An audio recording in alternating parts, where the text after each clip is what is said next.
In this future scenario, Western Europe is experiencing an unprecedented type of civil unrest.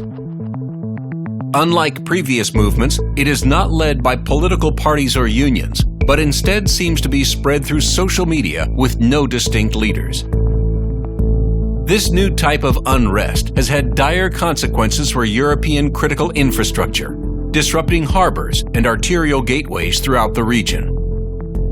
The European city of our city looks better off as it is clear of civil unrest. Therefore, NATO has selected to offload the 2nd Marine Expeditionary Force, which is currently en route to Europe, in our city.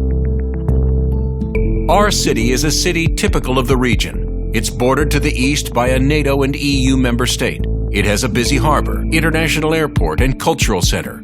A bridge is the main highway into the city. To the north, a nuclear power plant provides power to the city. To the south, a migrant transit camp has been organized by NGOs in former military barracks, with anywhere between 15,000 and 50,000 migrants. The harbor, operated by the private corporation LSD, is highly automated.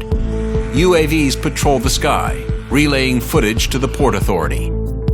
The MV Royal Maersk, a 15,000-ton bulk carrier, is due alongside at 2300. The ship sends an SSAS alert as it approaches, but it continues towards the harbor as planned. Contact with port authorities is professional, and the harbor pilot reports nothing out of the ordinary. At 2130, a rescue craft launches from the Royal Maersk as it passes the city's cultural center. Gunmen disembark from the craft and make their way to a crowded concert venue. Meanwhile, the Royal Maersk increases speed, approaching the main bridge out of the city. With the bridge destroyed, our city is effectively cut off. The next morning, another attack is carried out on the nuclear power plant north of our city. The attack creates a large pillar of smoke, observable from most of the city.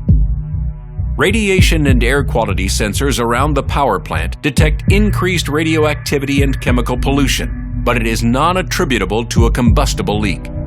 News agencies concurrently report a terrorist attack conducted by individuals living in the migrant camps. Details show mass casualties downtown and an unchecked leak of primary coolant from the nuclear power plant to the city's water supply system. Despite their efforts, local and national forces are overwhelmed by the mounting scale of attacks and unforeseen events.